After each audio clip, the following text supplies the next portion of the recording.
Profesore, përmendëm edhe më herët, në fakt edhe ditë më parë është kërkuar nga persona të ndryshëm që të mos hetohen vetëm vëzhguesit dhe komisionerët, mirë po në vazhdën e këtyre hetimeve të jenë edhe vetë kandidatët të cilët janë prekur nga këto manipulimet me vota e që shifrat arrin deri mbi 6.000, si dhe partitë politike të cilat kanë qëndruar në heshtje gjatë tërë kësaj kohe. Si e shihni ju më të rrugës? Do duhet që të hetoheshin edhe kandidatët apo partitë politike në përgjithësi, meqenëse nuk është se kanë dhënë ndonjë qëndrim, kandidatët janë distancuar, ndërkësh partitë nuk është se kanë dhënë qëndrime. Fillimisht lejoni të shpjegoj edhe diçka që është e rëndësishme për shikuesit tuaj, lidhur me këtë çështje. Partitë politike me sistemin që kemi, me ligjin që kanë ndryshuar dhe plotësuar pas një vrejtje unanimisht, pa ligjin për zgjedhjet e përgjithshme e kanë pranuar kështu si është, kanë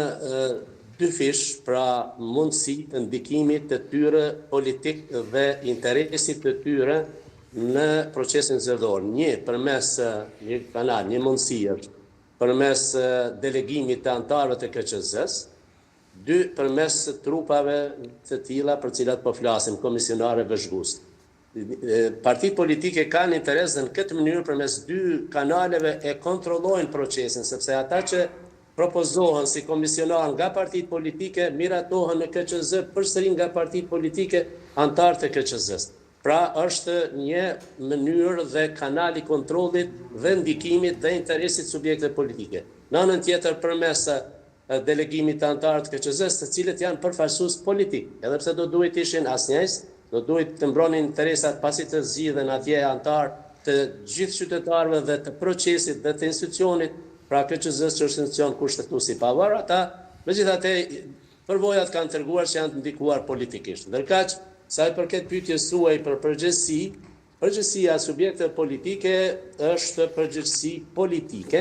përveç në rastet nëse nuk vërtetohet nga organet e hetuesisë dhe të ndjekjes që janë në proces të sipër,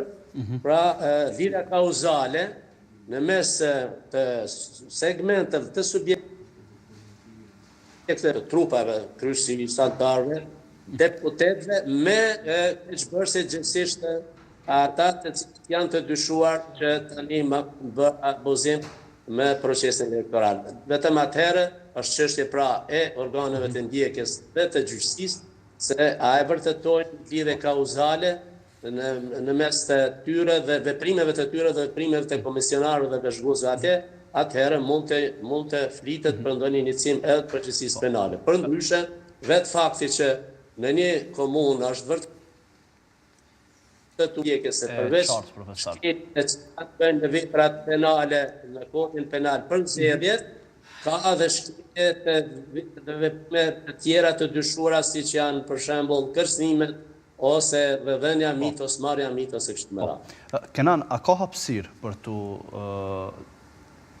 të hetuar